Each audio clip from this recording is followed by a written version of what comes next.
Indian market danger জোনের মধ্যে রয়েছে, গভীর সংকটের মধ্যে রয়েছে।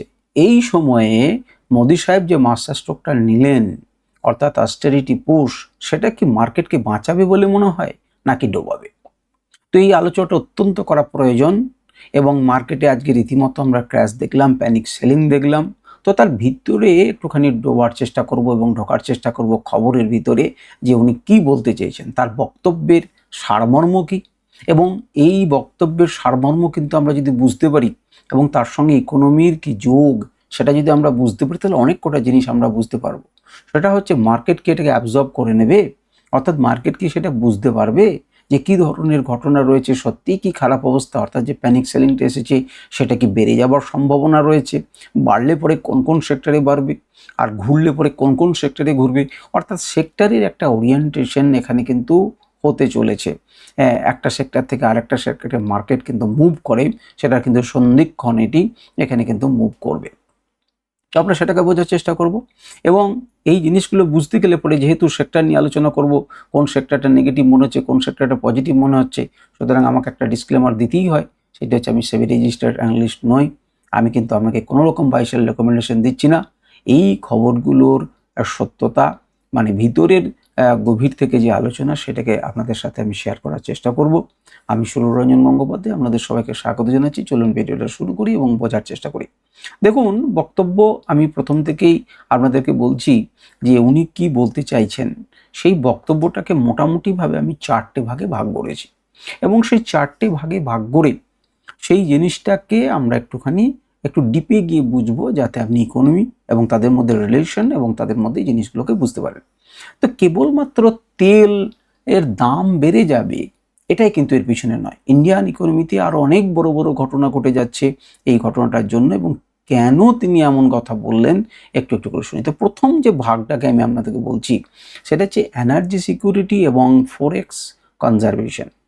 তো তার মানে কি? তার মানে হচ্ছে, প্রধানমন্ত্রীর বক্তব্যে পরিষ্কার তিনি একটা সিগন্যাল দিলেন যে দেখো, ব্রেন্ট ক্রুড অয়েলের দাম কিন্তু $100 উপরে চলছে এবং এটি আরও ওপরে উঠে যাবে। তখন কিন্তু ইন্ডিয়ার হাত গুটিয়ে বসে থাকতে পারে না, তেলের দাম কিন্তু প্রচুর বেড়ে যাচ্ছে। সুতরাং উনি ফুয়েল কনজামশনকে কমানোর কথা বললেন, যে দেখুন, ফুয়েল কনজামশন একটু কমাও। এতে কেন কমাতে বললেন? প্রথম কথা হচ্ছে, যোগান তো একটুখানি কম হতেই পারে, কারণ যেহেতু শান্তি প্রস্তাবকে বিঘ্নিত করেছে, মানে শান্তি প্রস্তাবকে মেনে নেয়নি আমেরিকা। আমেরিকা হয়তো বলা যায় না আরও বড় কোনো আক্রমণের দিকে ছক খুঁজছে, কারণ চায়না কিছুদিন আগেই তার যারা যে সমস্ত চায়নার লোকজন ওখানে আছে সেখান থেকে সরে আসতে তিনি বলেছেন। চায়নারা কিন্তু অত সহজে মন্তব্য করে না, আমি আগেও একটা ভিডিওতে আপনাদেরকে বলেছি। কিন্তু সব মিলিয়ে হয়তো একটা বড় কিছু সংকট হয়তো ভবিষ্যতে আসতে চলেছে, তার আগাম নির্দেশ উনি দিলেন যে দেখো, অনেক কিছু হতে চলেছে। এমন হতে পারে যে যেটা সবচাইতে আগে যেটা মনে হচ্ছে, সেটা হচ্ছে ক্যাডকে নিয়ে। আমরা ক্যাডের বিষয়ে একটু ভিতরে ঢুকবো। তো তার আগে মেন কথা, উনি অয়েল কনজামশনটাকে কী করতে চাইছেন, কমাতে চাইছেন। যে দেখো, যদি বাড়াও তাহলে কি হবে না, আমাদের যে ফরেন এক্সচেঞ্জের রিজার্ভ আছে, অর্থাৎ ডলারের ভান্ডার আছে, সেটাকে অন্ততপক্ষে বাঁচাও। ডলারকে আমরা বেশি ভাগ করে খরচ করে দিতে চাইছি না। অর্থাৎ যা যা আমদানি করতে গেলে প্রচুর ডলার আমাদের খরচ হয়ে যেতে চাইছে, সেইটাকে একটু বাঁচাতে চাইছি। অর্থাৎ ডলারের ভান্ডার কিন্তু বাঁচাতে চাইছেন, সোজা কথা হচ্ছে এটা। এবং এটি একটি জিনিস দেখিয়ে তাতে কি হচ্ছে, এই যে অয়েল কনজামশন যখনই উনি কমাতে বলছেন, বলছে বিদেশ যাত্রা করো না, অমুক করো না, সহজে যাতায়াত করো না, একটা পাবলিক সেক্টরে গাড়িতে যাতায়াত করো। তার মানে কি? তার মানে যে সমস্ত সেক্টরগুলো, লজিস্টিক সেক্টর বলুন, তারপরে মনে করুন বিমানের বিভিন্ন রকম ধরনের যারা প্যাসেঞ্জার নিয়ে যায়, তো সেইগুলোর উপরে প্রভাব তো পড়তেই পারে। এবং আজকে যদি একটু চোখ চেয়ে দেখেন, তাহলে তার উপরে প্রভাব পড়েছে, তাই নয় কি? তাহলে তাদের সেই সেক্টরগুলো থেকে আমাদের এখন দূরে থাকা উচিত, বা আমাদের সেগুলোকে নিয়ে ভাবনা চিন্তা করা উচিত না, বা উপযুক্ত সময়ের জন্য আমাদের অপেক্ষা করা উচিত।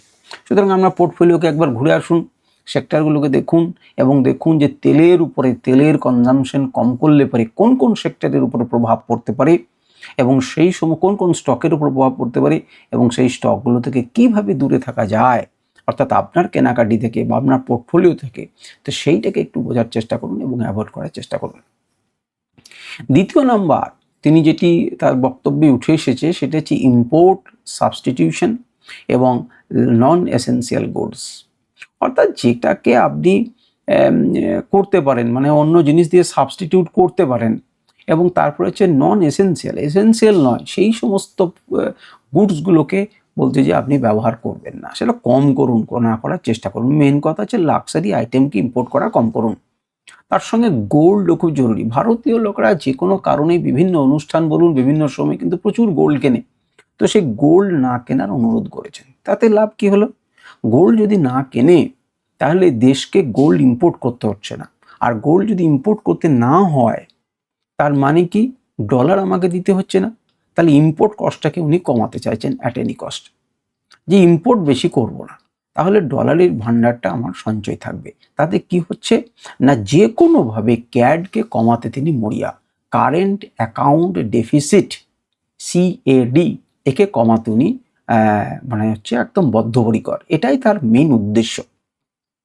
তো আমরা একটু ক্যাডকে ভিতর থেকে জানি যে ক্যাড মানে কি, যেহেতু আমরা জানবার জন্য এই আলোচনা করছি, সুতরাং আমরা জেনেই নিই যে ক্যাডের দুটো ভিলেন রয়েছে, দুজন কিন্তু এই মুহূর্তে 2026-এর এই যে সংকট এসেছে ক্যাডে, অর্থাৎ ক্যাডটা যে বেড়ে যাচ্ছে, যেটাকে কমাতে চাইছেন ভারতীয় ইকোনমি, যে মানে জ্বর এসেছে একটা বলতে পারেন, তার জন্য ওষুধ যেটা দেওয়া হচ্ছে অস্টেরিটি পুশ, যাই হোক অস্টেরিটি পুশ। তো এই ক্যাডটা দুটো মেন ভিলেন এখানে। এক নম্বর হচ্ছে ক্রুড অয়েল ইম্পোর্ট করতে গেলে পরে বেশি ডলার চলে যাচ্ছে, এক নাম্বার, তাহলে আমরা ভান্ডার খরচ হচ্ছে। আর দ্বিতীয় নাম্বার হচ্ছে গোল্ড ইম্পোর্ট, তার মধ্যে ফরেন এক্সচেঞ্জ রিজার্ভের উপরে অত্যন্ত দ্রুত খালি হয়ে যাচ্ছে, যেটা কিন্তু সরকার চাইছে না, এবং তার জন্যই কিন্তু তিনি মাস্টার স্ট্রোকটা খেলেছেন। এবারে এটা যখন একটু গভীরে যাবে, হয়তো আজকের মনে হচ্ছে সব পড়ে গেল, সব শেষ হয়ে গেল, সব উড়ে গেল, এমন মনে হচ্ছে, কিন্তু ধীরে ধীরে যখন বুঝতে পারবেন যে কেন ইকোনমিকে বাঁচানোর জন্য বলছে, হয়তো একটা পুলব্যাক আসতে পারে বা কিছু হতে পারে। জানি না কোন কোন সেক্টরের উপরে কীরকম প্রভাব পড়বে, আজকেই মোটামুটি বুঝে গেছেন, ধীরে ধীরে আরও সেটেল ডাউন হবে না, আরও বোঝা যাবে। দ্বিতীয় নাম্বার হচ্ছে যে এই যে ক্যাড, তার ইম্প্যাক্টটা কেমন ধরনের পড়ে। প্রথম নাম্বার হচ্ছে যে টাকার পতন এতে হয়। ক্যাড যখন বাড়ে তখন ইন্ডিয়ান রুপির দাম পড়ে যাচ্ছে। আপনি যদি একবার USD INRকে লাগিয়ে দেখেন চার্টে, তাহলে দেখবেন আকাশচুম্বী হয়ে গেছে উপরের দিকে উঠে উঠে। সুতরাং তাকে কিন্তু কমাতেই হবে, টাকার দামকে যে কোনো করেই হোক আমাদেরকে বাড়াতে হবে। প্রচুর কমে গেছে টাকার দাম, $1 দিলে কত টাকা পাওয়া যাচ্ছে দেখুন, আমাদেরকে এখানে কম টাকা পায়, তার ব্যবস্থা করতে হবে। দ্বিতীয় নম্বর হচ্ছে FIরা কিন্তু ক্রমাগত সেলিং করে যাচ্ছে। আপনি একবার FIDIদের কেনাকাটির একবার যদি হিসেবটা দেখেন, তাহলে দেখবেন দিনের পর দিন মাসের পর মাস তারা বিক্রি করে দিয়ে চলে যাচ্ছে। কেন? কারণ এখানে থেকে তারা টাকা তুলে নিয়ে চলে যাচ্ছেন, ডলারের টাকা দুর্বল হয়ে যাচ্ছে। সুতরাং আমাদেরকে এটাকে বাঁচাতে হবে। সেই জন্য কিন্তু নিফটি 50-তে বলুন, সেন্সেক্সে বলুন, আমরা একটা সেলিং প্রেশার দেখতে পাচ্ছি রীতিমতো প্রত্যেক দিনই। এক্সচেঞ্জ রেটের কাছে তাদের রিটার্নটা কমে যাচ্ছে, তারা তুলে নিচ্ছেন বলে। ইম্পোর্ট হেভি কোম্পানিজদের যে ক্র্যাশ, সেটা কিন্তু আবশ্যিকভাবে হওয়া উচিত। যারা যে সমস্ত কোম্পানিগুলো এই যে ক্যাড বেড়ে যাচ্ছে, তার জন্য কি হবে, ইম্পোর্ট যখন আপনি কমিয়ে দিচ্ছেন, তাহলে ইম্পোর্টের উপরে যারা নির্ভর করে, যে কোনো সেটা সেক্টর হতে, টায়ার সেক্টর হতে পারে, পেন্ট সেক্টর হতে পারে, ইলেকট্রনিক সেক্টর হতে পারে, তো সেই সমস্ত সেক্টরগুলো আপনারা খুঁজুন, গুগল করুন, আপনারা বুঝতে পারবেন। যেহেতু স্টক নিয়ে আমি আলোচনা করতে পারবো না, তাতে কি হচ্ছে যে ডলারের দাম যে বেড়ে যাবার জন্য, ডলারের দাম বাড়ছে, তাদের খরচ, তাদের কিন্তু কি হচ্ছে, বেড়ে যাচ্ছে, ইম্পোর্ট করতে খরচ লাগছে, তাদেরকে ডলার দিয়ে কিনতে হচ্ছে। ডলারের দাম আকাশচুম্বী, টাকা দিয়ে আবার ডলার কিনতে হচ্ছে। সুতরাং আগে 90 টাকাতে হচ্ছিল, এখন 95 টাকাতে হচ্ছে, বা কালকে 80 টাকায় হচ্ছিল, আজকে 90 টাকা লাগছে। তাহলে তাতে খরচ বেড়ে যাচ্ছে, আর খরচ হয়ে গেলে তাদের মার্জিনের উপরে প্রেশার আসবে, প্রফিট কমে যাবে, এবং অবশ্যই এই স্টকগুলোর উপরে একটা প্রেশার আসবে এবং ক্র্যাশ আসবে। সেটা কিন্তু আমরা আজকে দেখলে পরেই দেখতে পাবো, এবং ভবিষ্যতেও কিন্তু আমরা দেখতে পাবো। সুতরাং এই ধরনের সেক্টরগুলো থেকে আমাদের এখন দূরে থাকাটা কিন্তু উচিত এবং বাঞ্ছনীয়। তাহলে এছাড়া কি করা যেতে পারে? আচ্ছা, ব্যাংকিং সেক্টরের সঙ্গে এর কি সম্পর্ক? ব্যাংকিং সেক্টরের সঙ্গে সম্পর্ক কি না, যদি আপনি খুব ভালো করে তাকিয়ে দেখেন, তাহলে দেখবেন যে ইম্পোর্ট করা জিনিসের যদি দাম বাড়ে, তাহলে আমাদের মুদ্রাস্ফীতি কি হবে, বাড়বে। এবং মুদ্রাস্ফীতি যদি আটকাতে হয়, তাহলে RBIকে কি করতে হবে, ইন্টারেস্ট রেটের ওপরে সুদের হার বাড়াতে হবে। আর ইন্টারেস্ট রেট যদি বাড়ায়, তাহলে ব্যাংকের লোন নেওয়াটা দামি হয়ে যাবে, লোকে লোন নিতে চাইবে না, তার ফলে কিন্তু ব্যাংকিং সেক্টরে একটা প্রভাব পড়বেই। এবং এই যে কারণ, এই কারণের জন্যই তিনি কিন্তু এই যে জ্বরটা এসেছে ইকোনমিতে, ইন্ডিয়ান ইকোনমিতে ক্যাড বেড়ে যাচ্ছে, তার জন্য উনি একটা ডোজ দিলেন, সেটা হচ্ছে অস্টেরিটি পুশ, অর্থাৎ সোনা এবং তেলকে ব্যবহারের জন্য তিনি একটা নিয়ম বললেন যে দয়া করে এগুলোকে কম ব্যবহার করুন যাতে আমরা বেঁচে যাই। এখন তার কথা শুনে যদি সবাই কম ব্যবহার করেন তাহলে কাজ করে যাবে, যদি প্যানিক সেলিং না আসে তাহলে উদ্ধার হয়ে যাবে, আর যদি না হয় তাহলে আমরা ডুববো, আমরা যদি সেই বিষয়টাকে না বুঝি। সেই বোঝানোর জন্যই কিন্তু আমি এই ভিডিওটা করছি যে সত্যিকারের। তো অনেক ধরুন আমি কোম্পানির নাম বলছি না, যে কোম্পানিগুলোতে ক্যাপিটাল আউটফ্লো হতে পারে শর্ট টার্মে এবং ডিমান্ড কমলে পরে এদের মার্জিনে হিউজ রকম ধরনের হিট হবে, যেহেতু ইম্পোর্টটা একটু ডিস্টার্ব হয়ে যাবে। তৃতীয় নাম্বার বক্তব্য তার মানে মোদি সাহেবের বক্তব্যে যেটা এসেছে সেটা হচ্ছে যে work from home. Work from হোমটা 1 নাম্বার তো কখন চালু হয়েছিল জানি আমরা, এবার 2 নাম্বারটা শুনতে পাচ্ছি তিনি জোর দিচ্ছেন এবং ডিজিটাল ইনফ্রাস্ট্রাকচারের উপরে জোর দিচ্ছেন। তাহলে তেল বাঁচাতে ওয়ার্ক ফ্রম হোম করতে বলছেন যে ওয়ার্ক ফ্রম হোম করুন। এটা মন দিয়ে শুনুন, এটা কিন্তু আইটি সেক্টরের জন্য একটা সাপে বর হয়ে যেতে পারে। আইটি সেক্টরের লোকগুলোকে কি হচ্ছে, ইনফ্রাস্ট্রাকচার চালাতে হচ্ছে না বেশি, তাদের বিদ্যুতের দুধ লাগছে না, অমুক লাগছে না, তার খরচটা কমবে। আইটি সেক্টর একটু তো এমনিতেই ডাউন ছিল, সুতরাং তারা যেন কোনো জায়গায় তারা অক্সিজেন পেলেও পেতে পারে, সাপে বর হতে পারে, যাতায়াত কমলে পরে তাদের খরচ খানিকটা কমে যাবে, এটাই স্বাভাবিক। তবে কমার্শিয়াল রিয়েল এস্টেট যেটা সেক্টরে, সেখানে কিন্তু একটা পতন আসতে পারে। কমার্শিয়াল রিয়েল এস্টেট, কারণ তারা আর জিনিসপত্র তো নেবে না। কমার্শিয়াল রিয়েল এস্টেট মানে কি, অফিস খোলার জন্য সে সমস্ত জায়গাগুলো ছিল, ওয়ার্ক ফ্রম হোম করলে তো আমরা জায়গা চায় না, সুতরাং সেক্ষেত্রে একটা পতন করবে। তাহলে আবার সেক্টর ওয়াইজ ছোটোভাবে আপনি ভাবার চেষ্টা করুন যে কমার্শিয়াল রিয়েল এস্টেট স্টকগুলো কোনগুলো, যদি আপনি সেগুলোতে ইন্টারেস্টেড থাকেন বা আপনার যদি সেটা পোর্টফোলিওতে থাকে তাহলে আপনি বোঝার চেষ্টা করুন।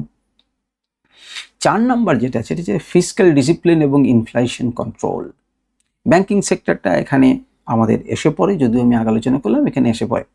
তেলের দাম, এই যে অস্টেরিটি মানে কি, অস্টেরিটি মানে হচ্ছে কৃচ্ছ সাধন, সাদা কথাতে কৃচ্ছ সাধন। আপনার যে লাক্সারি আইটেম আপনার সেগুলোকে বন্ধ করুন, আপনি তেল সোনা এগুলোকে বন্ধ করুন, ব্যবহারখানি কম করুন। তার মানে আপনাকে বন্ধ করে দিতে বলছে না, কাল থেকে আপনি পেট্রোল পাম্পে পাবেন না তা নয়, এই সমস্ত কোনো ঘটনা নয়। তিনি অস্টেরিটি বা কৃচ্ছ সাধনের কথা বলে মার্কেটকে একটু চাঙ্গা করতে চাইছেন, টাকার যোগান এবং লিকুইডিটিটাকে একটু কন্ট্রোল করতে চাইছেন। তো এর ফলে সুদের হার বা ইন্টারেস্ট রেট কমার সম্ভাবনা কিন্তু 2026-এ পিছিয়ে গেল। সুতরাং ব্যাংকিং সেক্টরের জন্য কিন্তু এটা নেগেটিভ। ব্যাংকিং সেক্টরের জন্য নেগেটিভ, কমবে না সুদ, অন্ততপক্ষে বাড়তে পারে। তাহলে কমে গেলে পরে লোন নিত লোকে এবং ব্যাংকিং সেক্টর চাঙ্গা থাকতে তার হবে না। সুতরাং সেই জন্যই ব্যাংকিং সেক্টরে আমরা হেভি ফল দেখেছি। আবার যে সমস্ত স্টকগুলো বা যে সমস্ত সেক্টরগুলো আপনার হচ্ছে যে প্রচুর হয়তো বাইক টাইক নিয়ে বিভিন্ন রকম ডেলিভারি করার জন্য আসে, সেই ডেলিভারি করার জন্য তাদের কিন্তু ইভি স্কুটার ব্যবহার করার জন্য হয়তো আসবে, বা তাদের তেলের যেহেতু ব্যবহার করতে কম বলছে, সুতরাং তার উপরেও কিন্তু একটা প্রভাব আসতে পারে।